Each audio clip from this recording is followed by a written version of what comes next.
Hello, can you hear me? Welcome and thank you for joining this episode of the American Rewind retrospective.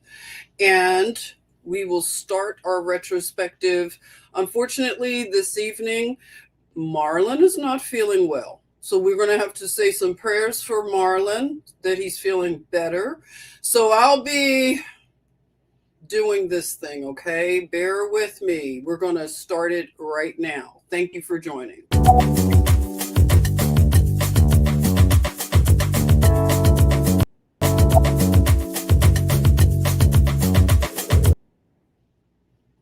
And I didn't do. Okay.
Welcome. Thank you so much for joining. This is okay. I want to read this. I love names like this too. Okay, bear with me. This is Hente Tra Kan Tagramaton. Hen. Oh, Hen tetragrammatron bounce, whatever it is. It sounds so awesome. You'll have to explain what it is. I love the name. Hello, tribe. You're tuning in from Wisconsin. I love it. I love the middle part of our country. They call it flyover land, but I don't call it that. Wisconsin gives us great cheese. I love it. And what else? Wonderful weather, probably. Tell us about the weather. What's going on out there in Wisconsin? We have our beautiful Harlem Sentinel, Karen, on. She is here in the chatmosphere. I'm so happy. Thank you, Karen. How's it going up in New York City? I hope it's going well. Yes, thank you so much. IG roller coaster, roller disco. I always say roller coaster. I want to go on a roller coaster, I think. Sending healing to Marmar. That's right. Let's send healing to Marmar because he's not feeling well. Okay. Hey, Wendy. Wendy is, oh, she's tuning in from Calgary, Alberta, Canada. Welcome, Wendy. Thank you for joining. You're so beautiful. Look at Wendy. Let's welcome Wendy and our other new friend. We have some new Chatmosphere members. We have to give them a warm welcome. We've been hanging out for quite some time in these spaces, and we've had to come, to different channels to reconnect, and it's been like a big game, hasn't it's been like game theory. It feels like the Hunger Games. So we have found each other. We just refer to each other as the Chatmosphere. If you ever hear us say meep meep, it's a long story, but we'll fill you in on meep meep, what it all means. We've been doing it for a bit now.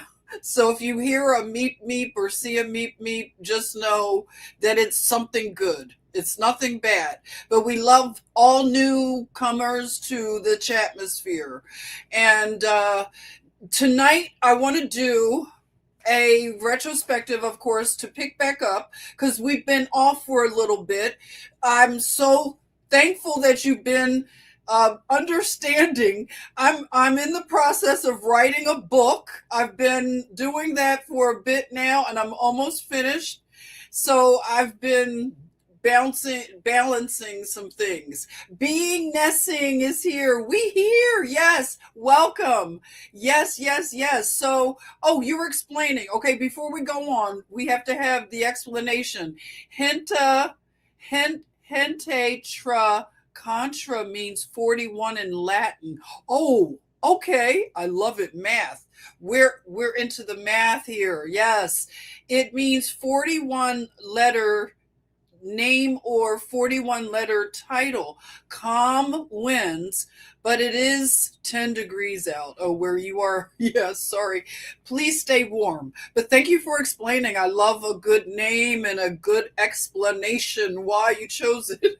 Okay, so let me get our slides going. Okay, we have to have some, some imagery to start off. Okay, if you're watching from wherever, come in. We're friendly. Come and chat with us in the chatmosphere. But if you're watching on a rewind, uh, repeat, whatever they call it, thank you for that as well, for being patient. All right, so again, we're going to pick back up. This is episode 36, and this is the year 2000. We're going back in a time machine right now, and we're going to say this is welcome to the new millennium. That's what they say it is. And we've talked about time, we've talked about calendars. This is an agreement that we've made somehow, a social contract to consider this to be the timeline that we're on. And this would be the turning of a new millennium. So a millennium being 1,000 years. So look at that. Isn't that amazing? Somewhat amazing, I think.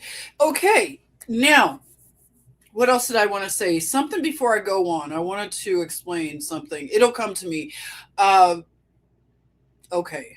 Oh, I wanted to ask for apologies to my techie people. I think I have a friend he has a YouTube channel. I don't think he respects people that use StreamYard. Just know I'm working something out where I could barter something. I'm a barber, and I'm going to barter a haircut for somebody that knows how to do OBS. I just need an OBS primer. I'm having it's a steep learning curve for some reason. I like tech and everything. OBS is giving me issues learning it. I need somebody to come into my office and show me how to do OBS. I need hands-on for some reason. I don't know. Anyway, I'm going to barter a nice fade haircut for somebody who's going to teach me. So be patient with me. I'm going to be on OBS soon, okay? Super Sly, that's one of my bros. I think he doesn't respect when you use StreamYard, especially free StreamYard, okay? This is totally janky. Okay, oh, 420 Wall Dragon is in the house. Welcome, 420, another Canadian. 420 is in the Ontario area. We have somebody here from Calgary. So we have our Canadians. We love our Canadians. You are America. You are part of the Americas. I don't care if you call yourself Canada. We are all America. Okay, Pan American. Maybe I'm into the Pan American thing. I don't know. A Jenny the John haircut. Yeah. So, I'm a private barber for my family and friends. I don't work in a shop anymore. What did you say? You can't handle OBS? You use XSplit? Is that good? Better than OBS? Because everybody I know loves OBS. Jamie is here. Welcome, Jamie. Thank you for joining. Okay, I know people get mad when you take too long with your greetings. Okay, so we're into this millennium, and first we want to look at, and this is really important to understand where things went awry. I should say. In terms of the elections, now we have an issue currently. If you've been keeping up with the currents, it's a lot going on. If you're not keeping up, I can understand because it's a lot. But in the year 2000, we had a big election, and there was some kind of tie with the election and the way that it was being tallied and counted around the nation. I wasn't really into it at that time. I was what they call apolitical somewhat, and I was just observing it. I knew something weird happened. Now knowing what the Bush dynasty has given us, I now think differently about the 2000s and what happened with, I say, ghoul number one or ghoul number two. So I don't know, people. What would have happened if we had ghoul number two, Al Gore?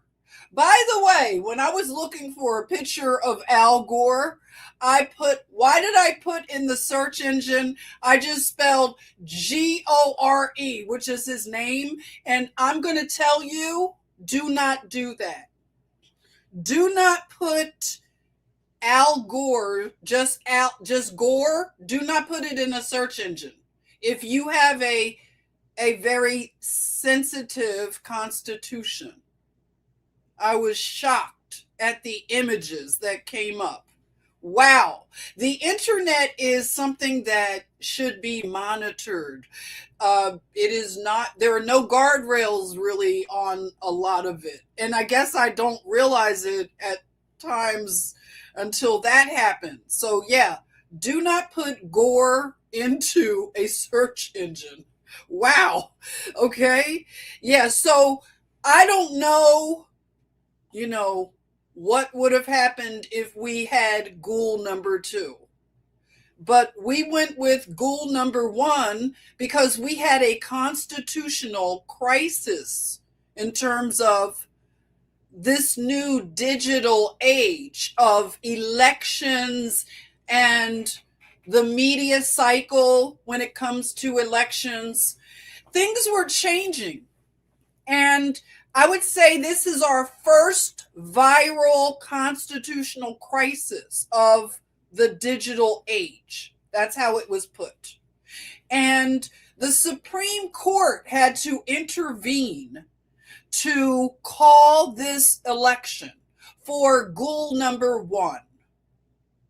And we know how things went from there. So elections do have consequences. Now, this is when the famous Florida, Florida, Florida was uttered by Tim Russert. If you remember the late Tim Russert, he was someone I would say, he was red-pilled, maybe, would you say? I used to like to watch Tim Russert.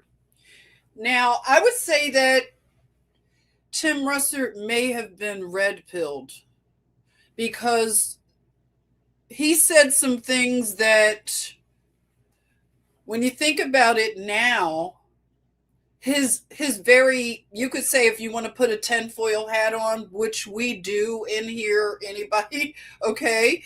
So remember when Russert said something about the skull and bones? So this would be later on. I won't jump ahead right now, but we know the coming attractions. Something that Tim Russert said to our new president, George W. Bush, W, as he's known in Texas circles, W, didn't appreciate Tim Russert spilling the beans about their little secret societies, skull and bones. But that's later on the timeline. I won't get into it, but it's just a little preview. I'm sure I'm in good company where you already put some things together, right? About Tim Russert. Hey, we have Beth. Welcome, Beth. You're asking, didn't Tim say something he shouldn't have said and he had to go away from this planet? That is a very good way to put it, Beth. Yes, Tim Russert said something in terms of, he said, he asked W, you were in the Skull and Bones, I understand, something like that, you know? And then he said, like, W answered, like something like, I'd have to kill you or something, like something gangster, like, right? It was so gangster. Think about that, was done on television. Basically, W let Tim Russert know, yeah, you kind of did it, my friend. You gonna have to pay for it too. And Tim Russert, as Beth has put it, had to go away from the planet, okay? Because Tim Russert knew better. He knew better.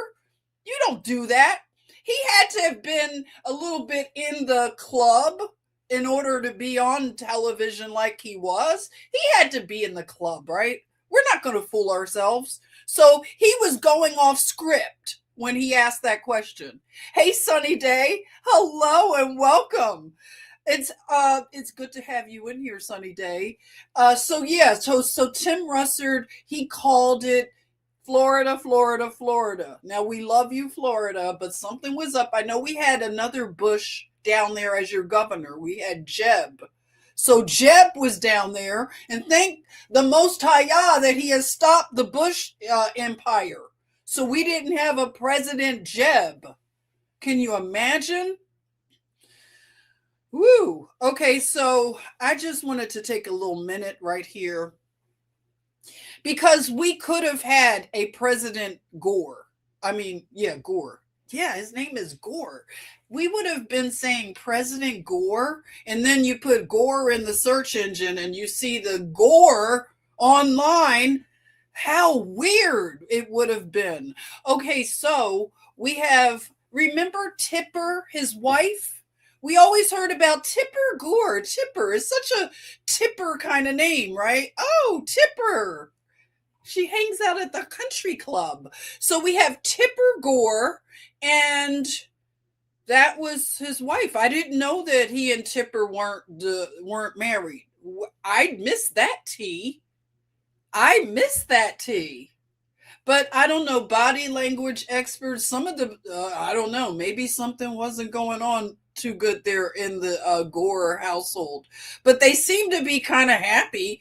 I don't know. What do you think? Who are those people that they're in their wedding? Is that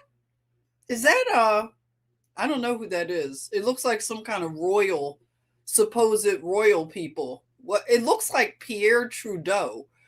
My Canadians, is that Pierre Trudeau in that wedding picture here?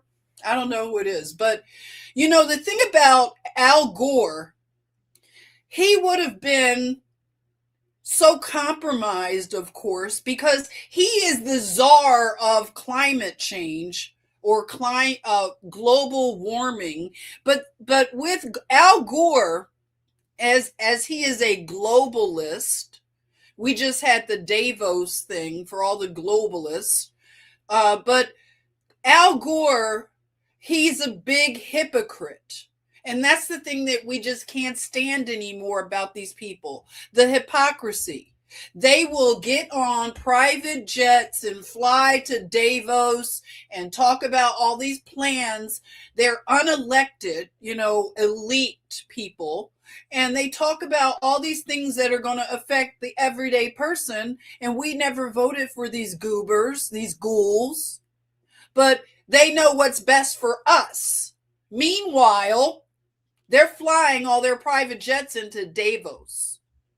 And they're flying their hookers and everything into Davos. You heard about the hookers that fly into Davos and all the freak-offs that go on there. And that's the thing about the elite. They think that they deserve to be in positions of influence without having a moral compass. And we are now saying no. In order to be a leader, an influencer, a celebrity, anybody that has influence and power going forward in our Jubilee is going to have a moral compass that points north. And the hypocrisy is going to be something that will now be a badge of shame. Anybody who is a hypocrite and practices hypocrisy is going to be a person that has like a mark. They're a shameful person and will not be given the privilege of being a leader of the people. They will be rejected and mocked if you haven't noticed. Mockery is the last thing these people can handle. They're very fragile. They will be mocked until the cows come home.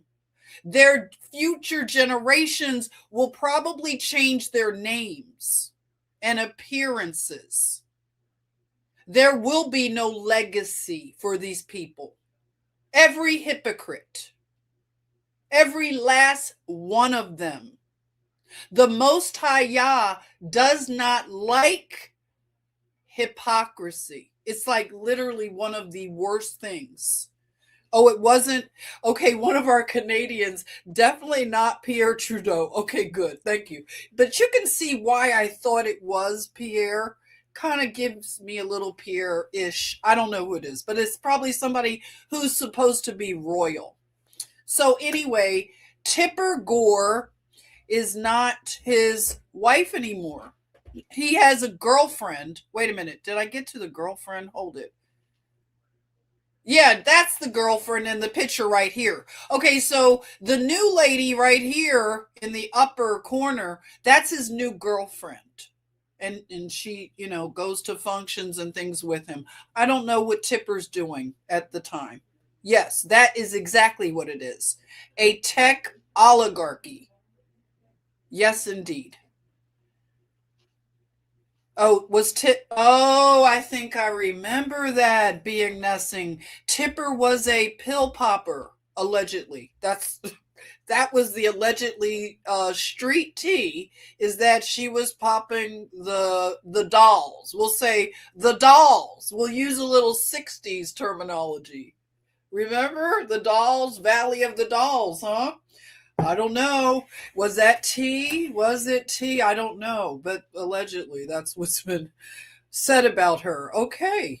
Well, here we go again. Put your tinfoil hats on. Get ready because we have another portal being opened. Remember, we just dealt with a portal in 1999. So now they're trying to tell us that another portal was open. And I want you all to pay attention, please, because I never knew about it, and I may have wanted to pay attention at the time, but it takes some time to catch up to all this stuff. So apparently, in the year 2000, we have another portal being opened by the Pope, and this portal is the Porta Santa. What's the rest of it? Porta Santa. Oh, people. Bear with me. I'll get the full name and when it pops up, you may know it. If you know it, put it in the chatmosphere. Oh, here it is. Sorry. I got it. Okay. This is the opening of the Holy Doors of Santa Maria Maggiore. So the Pope did this, and this is in Rome because all roads lead to Rome, apparently. So they were now get this. Karen, are you listening? Karen, you're going to enjoy this one. The reason these holy doors were opened in Rome It was to celebrate the new millennium and for the Jubilee. Were you all paying attention to that? Like, let me know. Did you know that the Jubilee began in 2000? Whose Jubilee was it? Yes, Karen. You know I'm very curious about this event. Porta Santa, the Holy Door, and being Nessing, you're talking about CERN. Yes, CERN says there's 17 dimensions. Interesting. Now, CERN had a lot to do as we were rewinding. I did not realize CERN had so much to do with the internet being something that is available for us, everybody. So a lot of it was developed at CERN, and I did not realize that. In fact, speaking of Al Gore, if you remember some of the memes at the time, they said that Al Gore was the father of the internet. They gave him that title. I don't understand why. Let me look it up. Can you tell me why they said Al Gore was the father of the internet? I mean, they say that Beyonce it's her internet. It's really weird, but something about the internet. So let me see. I'm going to put Al Gore. Oh, I can't put the Gore in. Remember I warned you, don't put Gore in a search engine. Make sure you have Al there. So Al Gore, father of the internet. I don't speak to my phone. Sorry. I should. Okay. Now, this is what they're saying. Al Gore and technology, as you all said earlier, a oligarchy, a tech oligarchy. Okay, Al Gore and information technology. He in the 1980s and 1990s, he promoted legislation that funded an expansion of ARPANET, allowing greater public access and helping to develop the internet. All right, so we know that ARPANET was the military version of the internet, and we know the internet didn't just start when they told us it was available to us. ARPANET was the name that it was under. So Al Gore was part of the group that wanted us to have the internet for some reason. Isn't that nice? Okay, so that's why they call him the father of the internet. I don't agree with that term, but now I see why, at least. It answers that question. Okay, so here we are. Porta Santa opened up, and they said that they had a jubilee that began. I don't know whose jubilee. Did you all know that a jubilee began? Let me know. Here's another shot of the portal.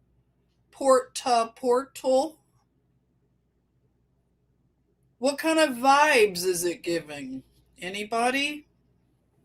Something about portals.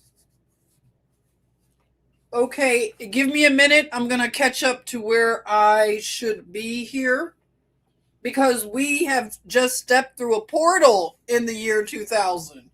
And in more ways than one did we step through a portal. Let's see, what are you saying out here? Let's take a minute to gather our thoughts about the just what was going on. Give me your thoughts. So Beth is saying, by the way, that picture was Al Gore's mother, but I'm not sure about the man, the one you thought was royalty. Oh, okay. The lady in the picture was his mother. Okay. And we know it wasn't Pierre Trudeau. I don't know. I thought maybe it was somebody, yeah, that we could have identified. Okay, that's a porthole. Yes, portholes. What's going on with a portal? Again, you said CERN says there are 17 dimensions. What does that mean? IG Roller Disco 17. Not the poop again. I mean, the Pope. Yes, the Pope is just opening up portholes on us.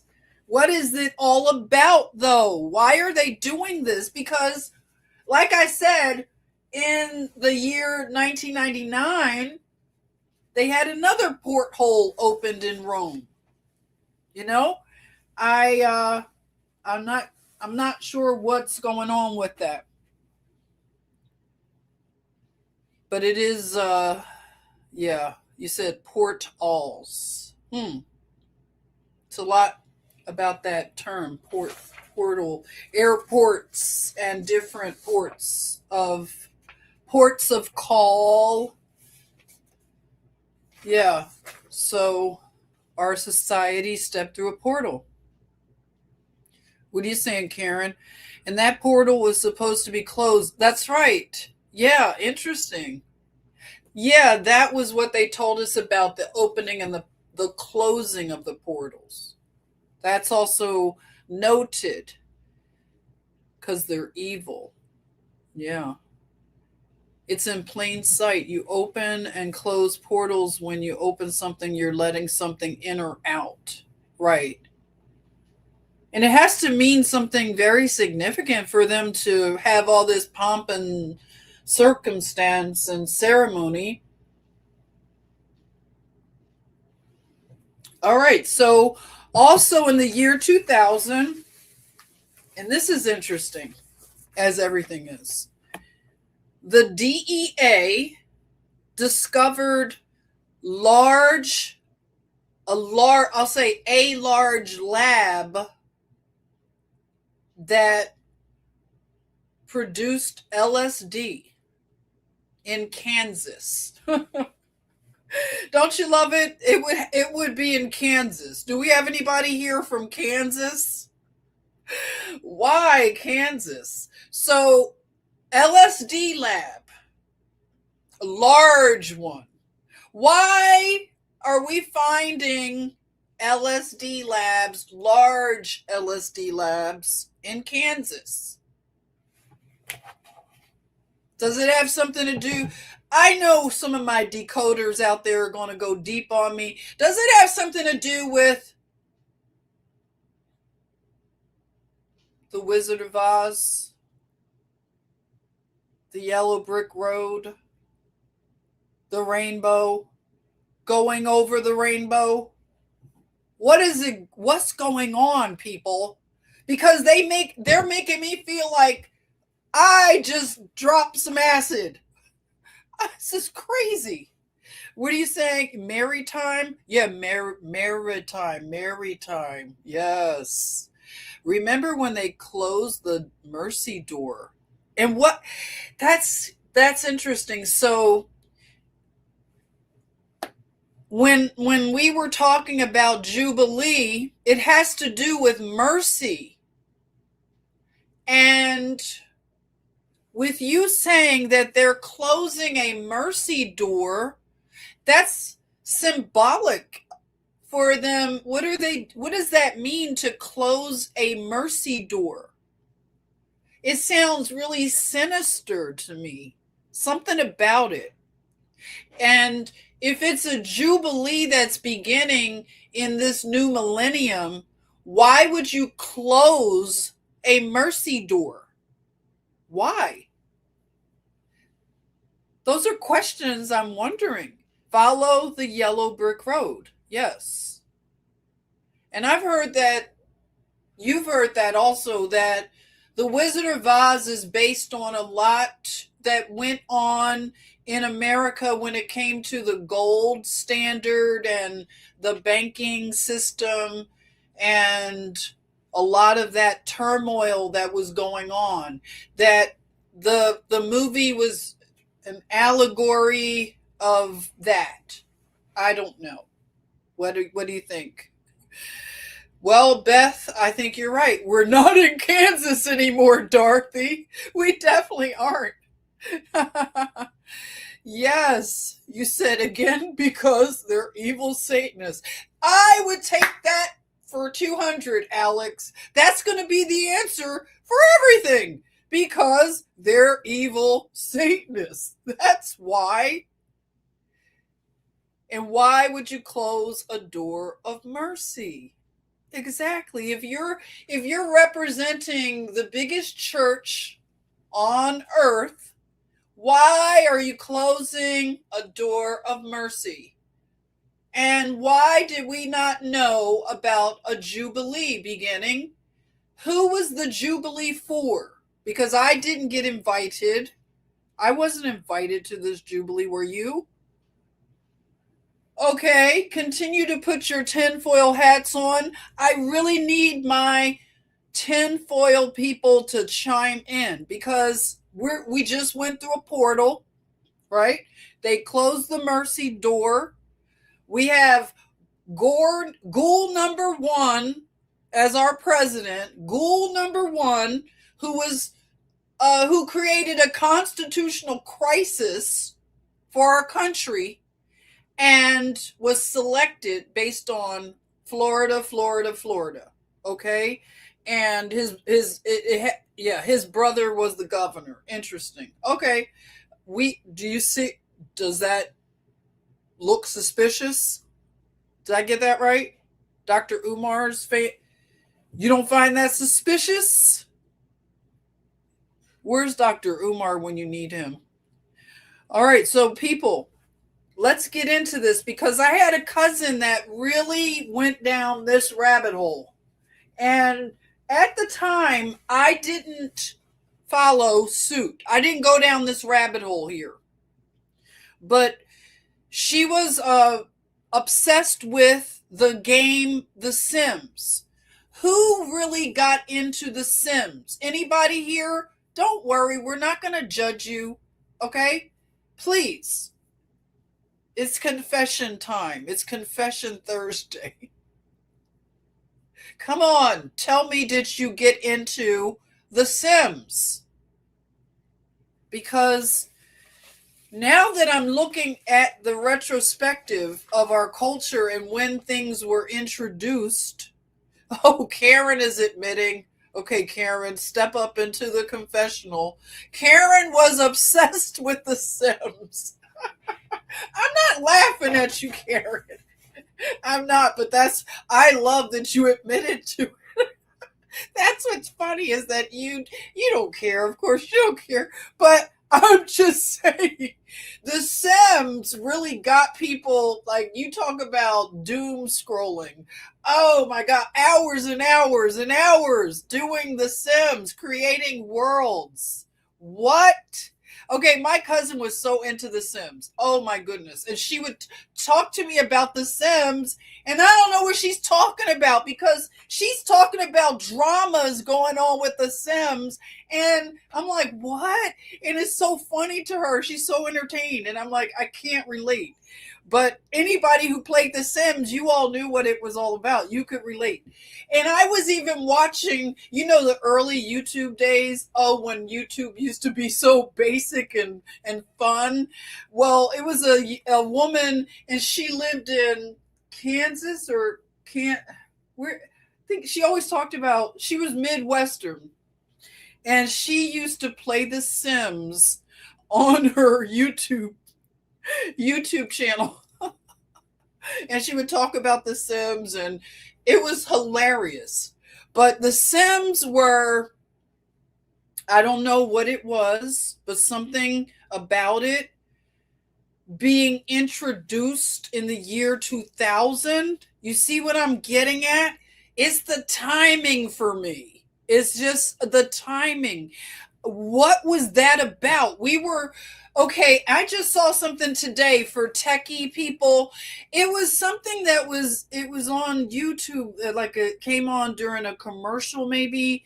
And let me see if I took a screenshot of it because it was fascinating, where you could buy into this platform and create realms. It's world building. I didn't screenshot it, but you may know what I'm talking about. It's something going on where you get into not the internet, but it's like going into the meta. So people are creating realms right now, and they're going deeper into what I would say a metaverse. We call it that, a simulation, a new simulation. So Karen is saying, I think I was more obsessed with creating a better world. Oh, now see, that makes sense with people that are doing this realm building. It might be because of our internal wiring that we do want to create a better world. We want to see the world reset. Is that why we get caught up in these things? I don't know. You also say, wow, that just unlocked something for me. Yeah. Well, that's why I wanted to bring it to the chatmosphere, because I know how much my cousin was really into The Sims. And it was fun. I enjoyed her talking about. I just didn't understand it because I never got into it. I wasn't into like video games or anything. I'm not good at it, for one. I'm a little too hyped up to play games, so my personality may not be good for it. So with these Sims coming on, I'll say online, it's the aspect of simulating life. And what, yeah, it's something to it. It really is. You're saying we all want to be happy. Yes. People are so fatigued with, like I was saying, hypocrisy at an all-time high. And when you have degenerate people in leadership positions and you feel like the voting process is broken, your voice is not being respected, and people are making decisions for you and for your future progeny, because the decisions that these people are making will affect our future generations. It's not a little thing to allow people to govern you. And in order to govern, you have to have a moral compass that points north. That's the only way you're going to have a good and happy society. Like our Constitution says, that it even says in the beginning that in the wait, let me grab it. Hold it. I'm still here. Just let me grab it, because it's something to it, especially with us having the 250th year. Oh no, Ella Fitzgerald just fell. Sorry, Ella. Okay, Ella fell. I got her back up. Okay, so the beginning of our Constitution, like you're saying, we all want to be happy. Yes, and because we want to be happy. Wait a minute. No, the American State Papers. Yeah, I have. This is my collection here. So let's read. I just want to read the beginning. It's something I just want to do right now. Just bear with me a minute. We don't think about it enough. But if it was that important to state, okay, if it was that important to state in our Declaration of Independence that we hold these truths to be self-evident, that all men are created equal, and that they are endowed by their creator with certain unalienable rights, that among these, now an unalienable right is a right that cannot be taken away from you. If you are being endowed with that right by the creator, I'm not talking about other gods. I don't entertain those conversations. Sorry. I'm talking about the Most High Yah, the creator of the universe. That is the creator. So the creator gives unalienable rights, meaning you cannot be alienated from them. Now, in this document, it says to be endowed by the creator with certain unalienable rights, that among these are life, liberty, and the pursuit of happiness. So it was that important to put it in our documents. Happiness, to pursue it. Something about that. So anyway, moving on. The SIM card there, and you think about all the information and data you can store on a little card. Worlds. You can create worlds and store them on a little card like this. Think about it. So the year 2000 is also when this would be President Clinton, who still, even though the Bush years are beginning, we're still overlapping with President Clinton. So if I mention Clinton until the thing turns over, we're still dealing with President Clinton right now. So President Clinton in the year 2000, he announced that for us civilians, we would have accurate GPS. Now think about that. When we are thinking about a new millennium, we just had a constitutional crisis of our leadership, our top leader, that went viral. That was the first internet viral moment, really. And the Supreme Court had to step in and decide the election. And they went with Gould number 1. So now we have this election debacle. We have doors opening up in Rome. Even though I'm talking about America, of course, all roads lead to Rome. So we have opening doors, closing doors, opening doors in the year prior. But this year, they're opening doors again. And they're also releasing accurate GPS. Just wanted to say that, yeah, Karen, it is ironic. Isn't it ironic?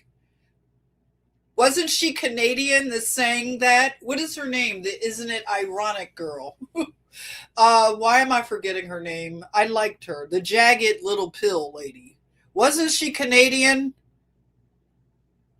Why am I forgetting her? Because she went away. We just talked about her recently. The Jagged Little Pill lady. Isn't ironic? What I know I'm ruining her song. But it is ironic that it's called a SIM card. Yes, it is. America is Rome. And Philadelphia is Athens. Did you know that? Atlantis, thank you. There we go. Of course, the guru, he's the musicologist, Alanis Morissette. Yes, and we had another Lady DMG. Welcome and thank you, Alanis. Yes, Alanis. I hope she's doing okay out there. Okay, so let's see. What else do we have? So GPS, everyone. Now, who got involved with this particular practice, and it looked like a lot of fun, but now my tinfoil hat is tingling because now I'm wondering, what were we really doing here? So this is the year that you could go out there and be a geo tagger. The sport.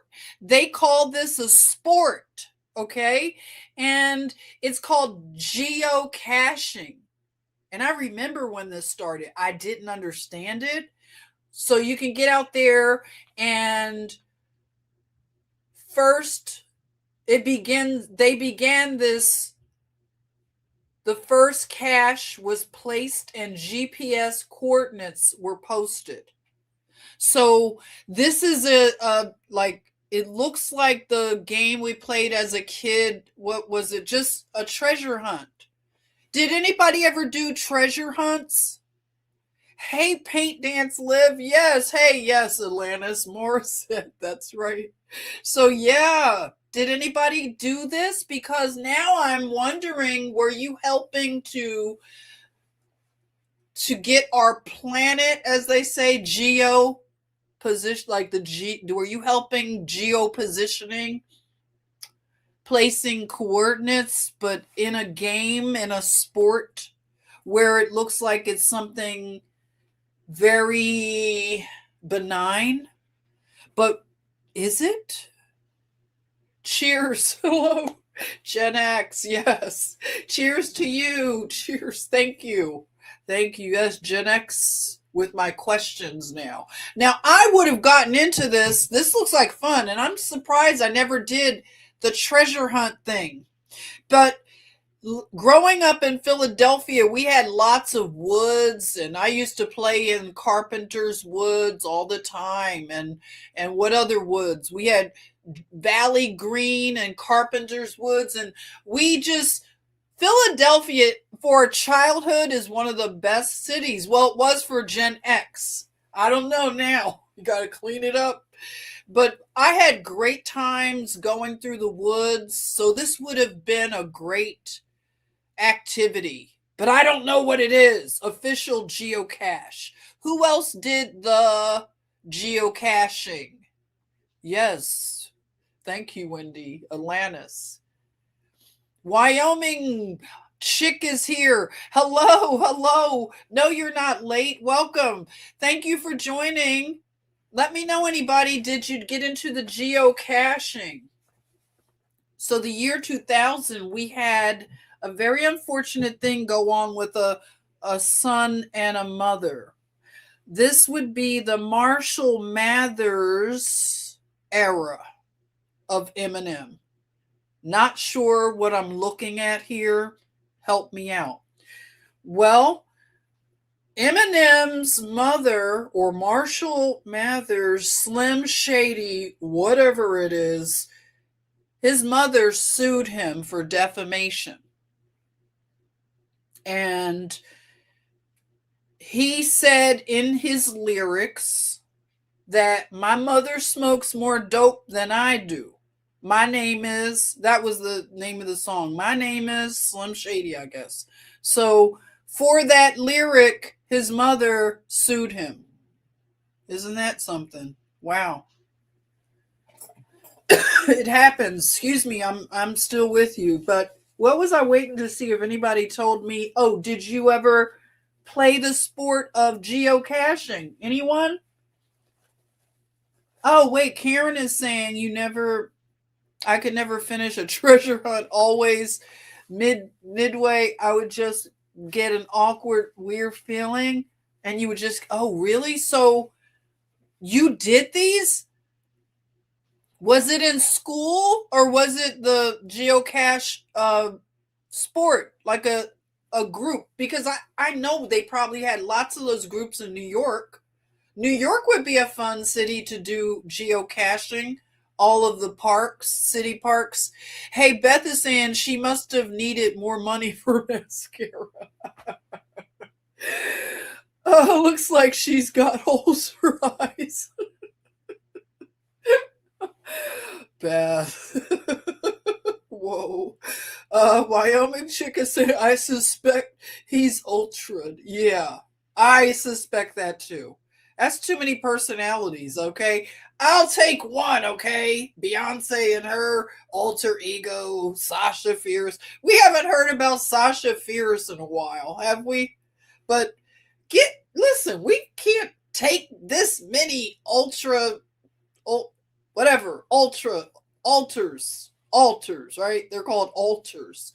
So yeah, look at the picture of him as a baby and just progressing to his 20s. No, I'm saying the 2000s, from the 70s, 80s, 90s. Yeah, look at the what's going on. What am I looking at?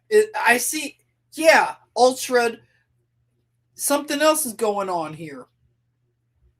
I don't know, but yeah, got a interesting situation.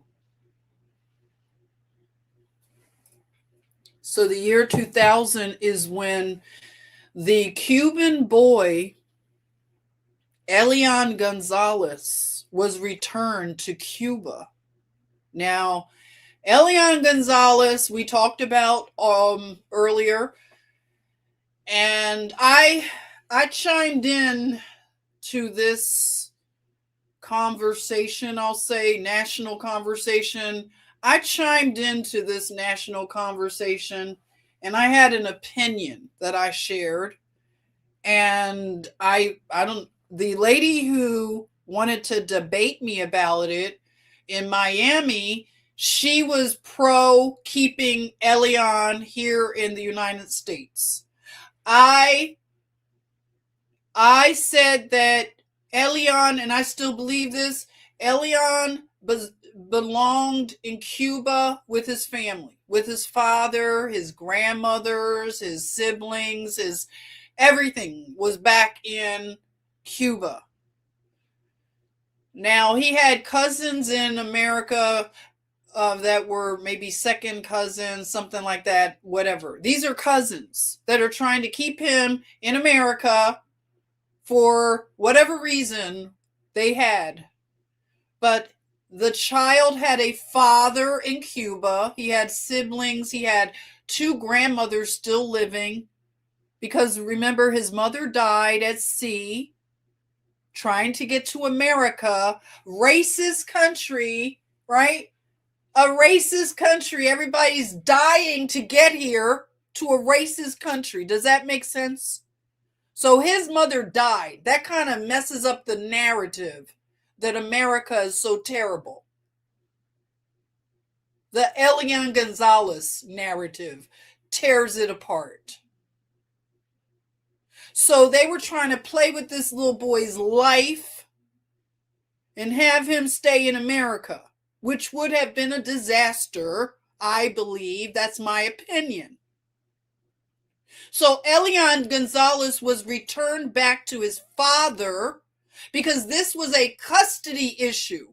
His mother left Cuba to come to America with her boyfriend and put that baby in danger. And the father doesn't have rights. Are you kidding? See, this is an issue of a father's rights to a child after divorce. We may not like Cuba. We may not agree with some of the communistic policies, but this is one policy I like, is that a father is not going to be without his rights after a divorce. And we have it the opposite way in America. And that's why I chimed in, because I had an opposite situation in my life with a custody battle, an international custody battle between my parents. And my father took me to Cuba. It was an opposite of Elian Gonzalez. My father took me to Cuba because he didn't have rights in the court as a father. And Fidel Castro sided with my father, and he said, in my country, a father gets the say. So argue with your mama, as Super Sly says. Argue with your mama about that. Because I believe Elian Gonzalez, he's where he belongs, with his family, his real family. And he went on to do well. He is a lawmaker in Cuba. And Fidel Castro he called Fidel Castro his dad. You may not like it, I don't know, but it works for them. And I might be a little biased, but I'm just going to say that I think Elian Gonzalez turned out okay. Unless you have another opinion, you can share it. I'll be willing to hear if he didn't turn out okay. But to me, I think he turned out okay. So, in the spirit of revolutionaries, we have former Black Panther, or maybe he continued to be an official Black Panther, but H. Rap Brown, yeah, it says former Black Panther. So, former Black Panther H. Rap Brown, who then went by the name Jamil Abdullah Al Amin, he was captured in 2000 by Georgia Sheriff's deputy. Oh no, the deputy didn't. Oh, wait a minute, hold it. Let me get this straight. Oh my. H. Rap Brown was captured after he unalived a Georgia sheriff's deputy. Okay, I had it all wrong. So he unalived a Georgia sheriff's deputy. Wasn't there a song about that? That's not a good song when you think about it. It's like very anti law and order, right? And we're singing like that's a reggae song, right? About doing something to the sheriff, but didn't the deputy.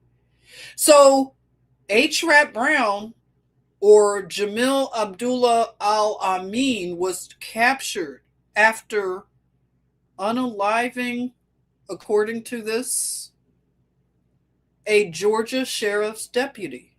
Wow. And what I want to say about revolutionaries, the guru said, Cuz had a wild name on the H. Rap Brown. Yes, a wild name, right? And he went to an even wilder new name. And that's something about these people. They go in and out of names. People that do that, they go in and out of names, aliases and all. It's just all been janky and just, I don't know, cringy. But this guy in the revolutionaries, because I just saw where, what's his name? The actor Juan Giancarlo, the guy that was in the Spike Lee movies. He's light skinned with the curly hair, Giancarlo somebody. He crashed out, okay? And he's in some recent, he's been working. He's a working Hollywood actor. He crashed out over the immigration enforcement that's going on currently. And he just, wants people to get out there and let's continue the revolution that started in the 60s. He wants people to go against law and order in America and fight the federal government. How has that ever turned out for anyone? Esposito. Yes, Giancarlo Esposito. Hey, Gigi Lynn, sounds like an initiation ritual, huh? Yeah, thanks for joining. And also thank you for remarking and chiming in. I also love it when anybody new, feel free to chime in and join us in the chatmosphere. So the thing about revolutions, I listen to a very wise man that goes by the name on YouTube For No Fame. And he teaches a lot of deep lessons. I learned so much from him. He's so wise. And I like his delivery. That's why I love New Yorkers. I'm not talking about you newfangled New Yorkers. I'm talking about the real New Yorkers, like Karen, like him. Real stock New Yorkers, about that life New Yorkers. Okay? And he's one of those real New Yorkers. You know him when you know them. And his wisdom is deep. He draws from a very deep well. And he talks about the issue of revolution. The very name revolution means going around in circles. Anybody who rebels against authority that has been ordained and established, anyone that goes against that order in a violent way, in a rebellious way, it never turns out well. If you think it does, please enlighten me, please.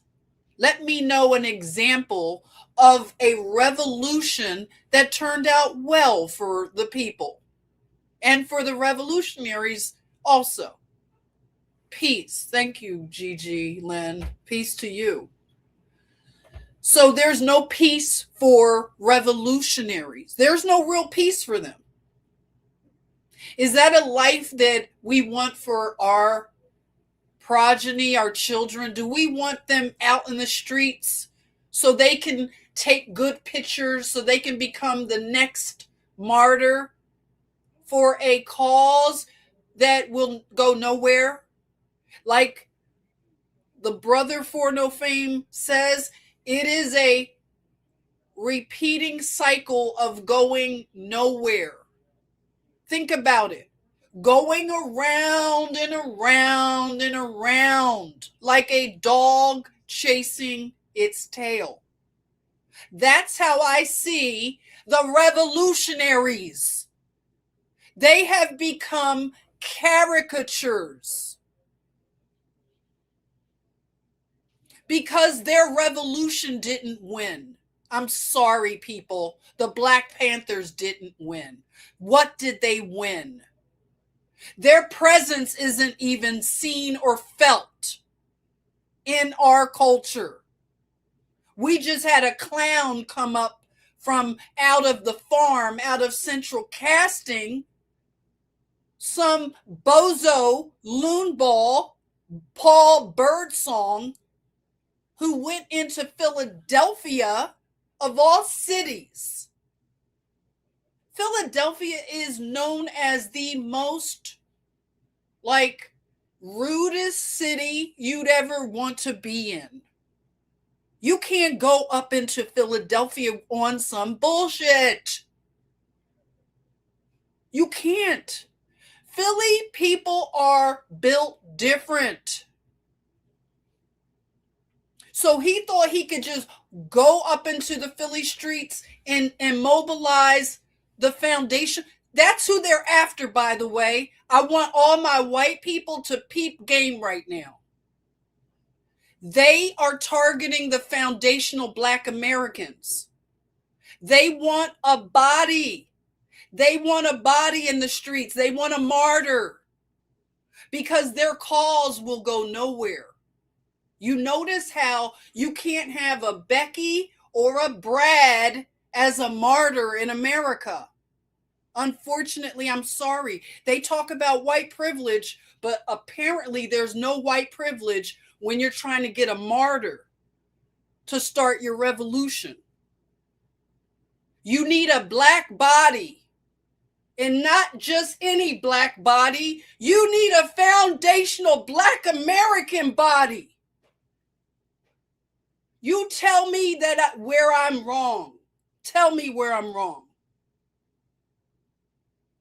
And by that very fact, you all should know right now that our identity here in America has been tampered with. And we are waking up to who we are. And I'm going to tell you, white people, good patriots, you should be happy that the foundational Black Americans are waking up because of who we are. on this land. We will stop these satanic revolutionaries, these rebels. They will be without a cause, because we are not going into the streets of Minnesota. We're not going. You could bring every idiot, every black boule. You could bring Roly-Poly Martin. You could bring any of them. Mouthpieces for the black boule. You're not going to get a foundational black American body to martyr this time. The psyop is over.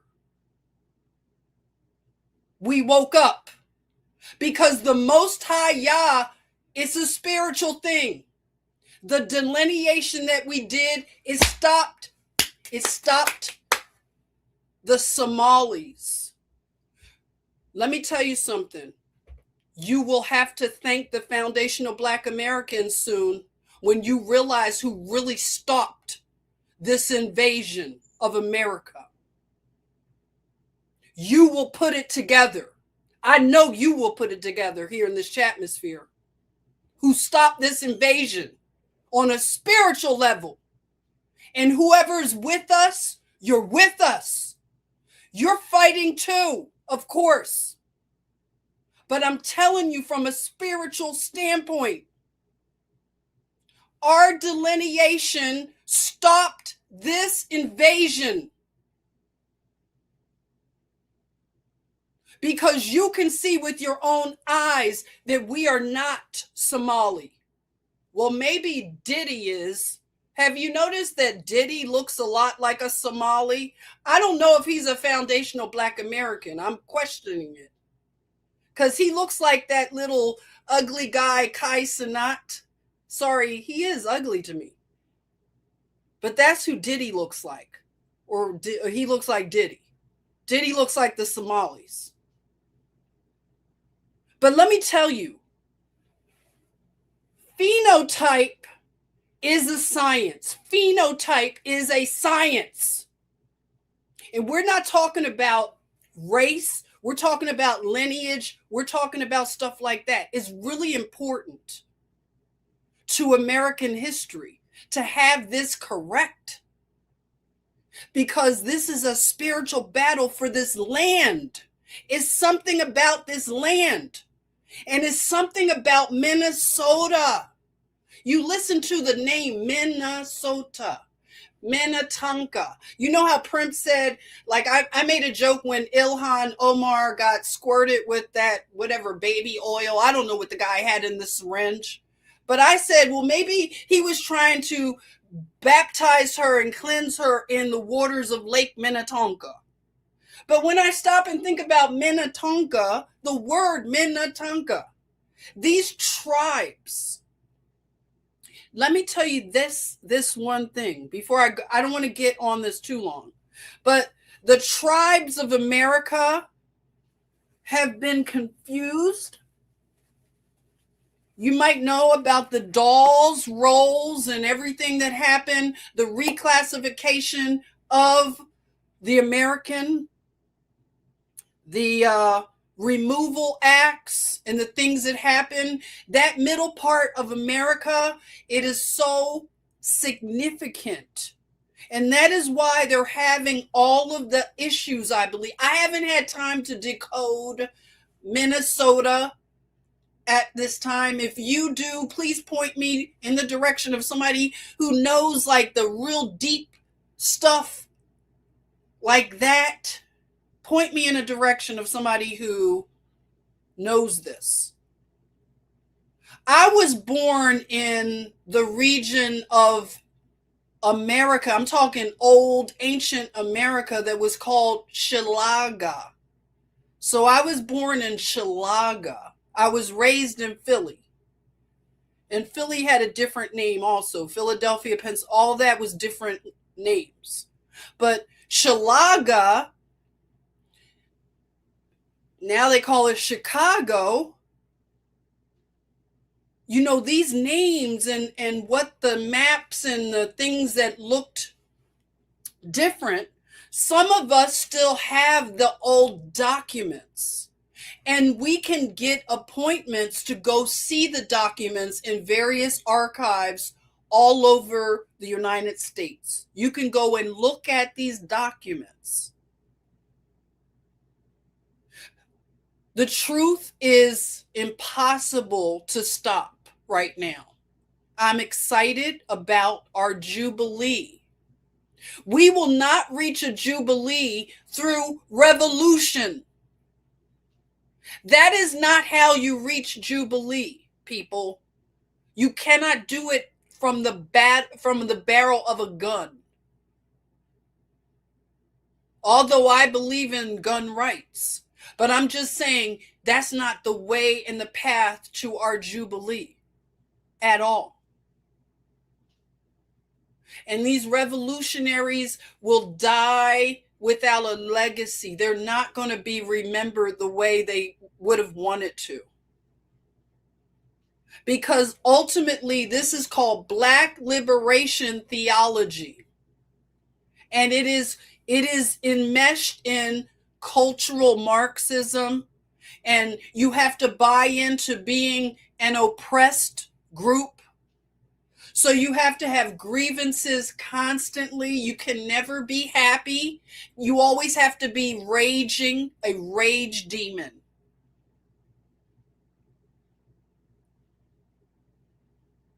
And this is not the way. This happened in heaven. Satan, Lucifer, he was the leader of the very first revolution and rebellion and insurrection and treason. Everybody that does that is going to be on the wrong side of history. It's not going to end well. It never has, and it never will. Law and order is the only way forward. Law and order. Every revolutionary is going to meet a bitter, bitter end. Period. So this is how H. Rap Brown aged as a revolutionary. You can see, we all have to age. And the pictures of the young, virile Black Panther revolutionary, it looks great for pictures, doesn't it? It looks great for pictures. Look at the power that they exude from the picture. Ultimately, we all have to go the same path. The path of the mortal is to die. Everybody is appointed a death. And the way the body ages is very humbling. That right there will humble the most proud, egotistical person who was once whatever they thought they were. But all of us are aging.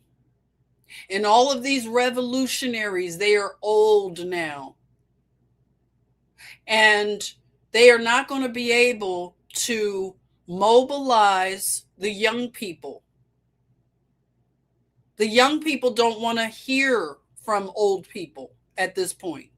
They do not respect Generation X, my generation. They definitely don't respect baby boomers. They don't respect millennials. Now the millennials are old now. They're on TikTok talking about their knees are bad. Millennials, can you imagine? They're acting like old people. So these young eagles, they don't want to hear from us, okay? They don't care. So trying to get them out in these streets, good luck. And another thing about these young people, they did research up the wazoo. They have clocked the T of the Black Boule. The Black Boule is over, everybody. It's done. You might as well put a fork in the Black Boule. which began in Philadelphia. They're done. They have aged out. They still wear all their paraphernalia and hang out together, but the young people don't care about that. They're not going to forward that agenda anymore. So it's going to die out with the old black boulet. Because you can't, this stuff is not sustainable because you have to keep too many secrets. Anything that's secret, you do all the rituals and oaths to different Greek gods and all this stuff, Egyptian this and Egypt. Listen, it's a dead end. Skull and Bones, which is the black boulet, it's the black skull and bones. That's a death cult. That's what George W. Bush, he's on the white side of the white boulet. Death cult, Skull and Bones, who does weird ass rituals, degenerate, twisted rituals. They think they have a Gnostic advantage over all of us. They're after knowledge and the tree of knowledge.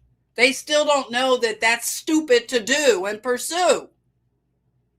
Solomon, who they claim they follow, he told them that it would all be vanity in the end.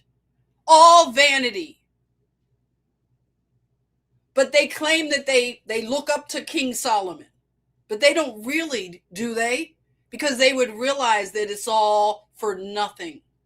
It's like that song by, the song I like by Linkin Park. Linkin Park, yeah, that's Chalaga. That in the end, it doesn't even matter. If you rebel against the Most High Yah, none of it even matters. None of it. In the end, it doesn't even matter.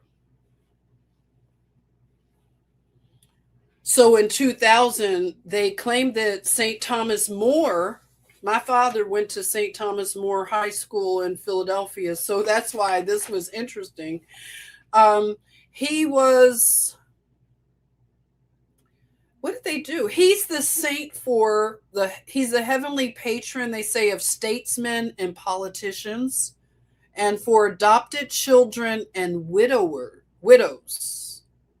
So something happened with him for the year 2000. And I know I've been talking so much, I don't want to take more time up. I'm going to go through these quickly, but thank you for joining. Thank you for being with me this evening. So in the year 2000, this was interesting. You know, we pay attention to the global events. And this is the year that Haile Selassie of Ethiopia, who they called the last Ethiopian emperor, he was laid to rest. And that's 25 years after his death. So that's interesting that 2000 was when that was done. When I visited Ethiopia, the friends that I have over there, one of them told me a really interesting story about Haile Selassie. We were going to go on the grounds of the palace and everything. He told me how they found his body in the bathroom, like under the toilet, or it's really weird, you know. And something about the black lions. He had some black lions, but it turns out that the black lion thing is not a real true thing. There is no such thing, they say, of a black lion, truly. So I have a black cat. There's no equivalent in a black lion. If you have a black lion, you basically have a black panther, right? So there are no black lions. And I thought that was so cool when I was in my black empower, thing. I was like, yeah, black lions. And I wanted to see a black lion mane. And I found out it was just all psyop. But supposedly Haile Selassie had some black lions that he had lions, yeah, but black lions, I don't know. Maybe some Beijing was put on the lions. I don't know. But anyway, so you have that. They laid him to rest. And we had the anti globalization protests beginning. Like I said, we're talking about revolutionaries.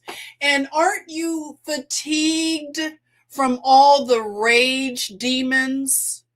I am so tired of looking at their faces, their raging faces, and all the hatred they spew. They're never happy. They have tons of mental problems. And if they would just turn their televisions off and maybe go to trade school and get out of these universities, these ideological, subversive institutions that turn them into loon ball liberals, if they would avoid those paths, we wouldn't see so many of them crashing out, always angry. This is not, you can't sustain this. Being a rage demon every day, waking up and getting your walking orders to rage out somewhere and be destructive. We are tired of it. We're going to have to open insane asylums, people. I don't know what else to do with these people. Do you have answers? What are we going to do with them? They're so mentally, how are you going to help them get out of this programming? First of all, one of the things we need to do is the media has to be held accountable. And I'm talking legally. We need to take some class action lawsuits against the media and against individual journalists need to be sued by the public for malpractice.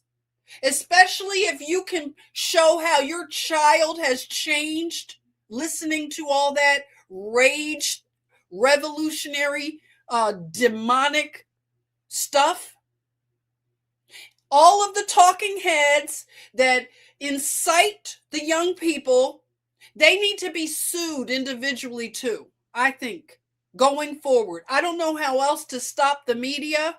We might need to take it into our own hands as citizens. And I mean it. We may need to take class action lawsuits out on the media.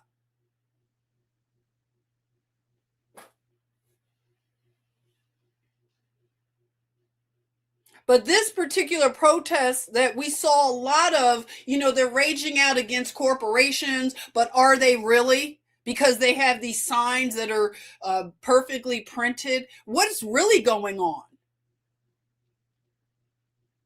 They say that they're against the IMF and the World Bank summits. They wind up, this one was in Prague. And I'm just saying, I don't know if these are real grassroots things. And also in this year, we had the artificial heart, the Jarvik 2000, people. So this is a Jarvik artificial heart. It helps that heart get to ticking like a Timex. And also cryptography became available to us. Now, this is why the internet can become a place of commerce, is because of cryptography. The way to lock your information and have it, encrypted and hidden from eyes. So now you can use your bank card to buy things over the computer and not worry about people hacking into your bank, is because of cryptography.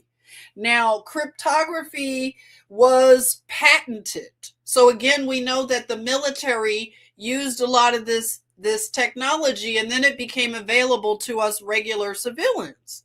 Did I say that? Civilians. So the patent ended. Now we have cryptography.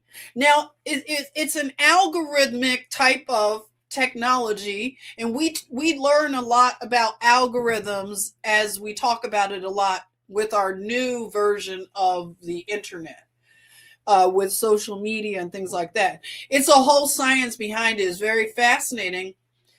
I was fascinated to realize that cryptography, if you want to think about what it is it can be likened to the Most High Yah when he can give messages to individual people, and he can encrypt it for a certain person, and it will only be unlocked by them because he knows each one of us, we all have a different fingerprint. So if you're tapping into the Most High Yah, you can do it with your fingerprint. That's how much he knows you. It's like when you turn your laptop on and you have fingerprint technology, that's how encrypted our conversations, our communications are with the Most High Yah. If you are his child and you're not in rebellion against him. But he will send encrypted messages to his children through parables sometimes and different amazing things. He's so amazing. I could talk about him all night and have all of you leave. But anyway, no, maybe not. I don't know. Anyway, we also had, now this was something interesting about Bill Clinton. Remember I said he's still in office. We haven't yet gotten rid of Bill Clinton. But Bill Clinton in the year 2000, he established that the giant Sequoia National Monument, he proclaimed that there would be 1/3 of all the giant sequoia groves would now be under the government's preservation. I don't know how you feel about that. When I hear preservation and government, I wonder about it. But the national sequoias here in America, I'm such an American. I'm so happy to tell you this, that we have here in America the world's largest trees. Think about that. The world's largest trees are in America. They tell us this is a young nation, a young land. That is simply not true. Because why do we have the oldest trees in the world? Largest trees, rather, not oldest. Largest trees. If I said oldest, I don't mean that. Largest trees, which does mean oldest, I guess, right? It would correlate to oldest if they're the largest trees. So, have you ever been out to the Sequoia National Park? Let me know. Have you stood in awe of a sequoia tree? I have to say, I have been in the presence of the sequoias, not yet gone to the national groves, but I have been in the presence of sequoia trees.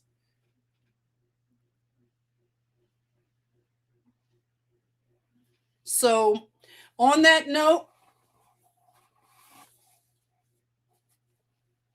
also they told us in the year 2000 that there was a conjunction of the Sun, Mercury, Venus, Mars, Jupiter, Saturn, and the Moon.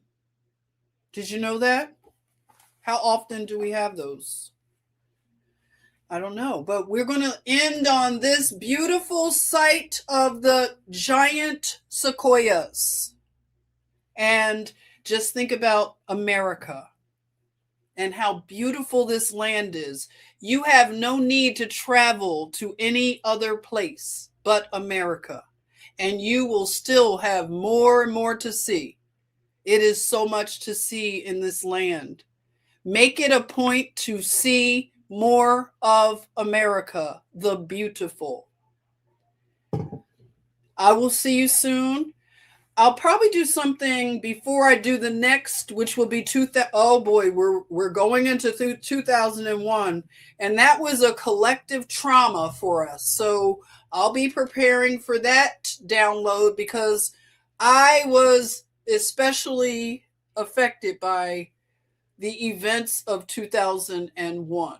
So that will be our next retrospective, episode 37, 2001. I want to thank you for joining. Let's continue. Please pray for Marlon, for Marmar, that he feels better. We love you, Marmar, if you're out there watching. Take good care of yourself, everyone, and I'll be with you shortly for something, okay? All right. Take care.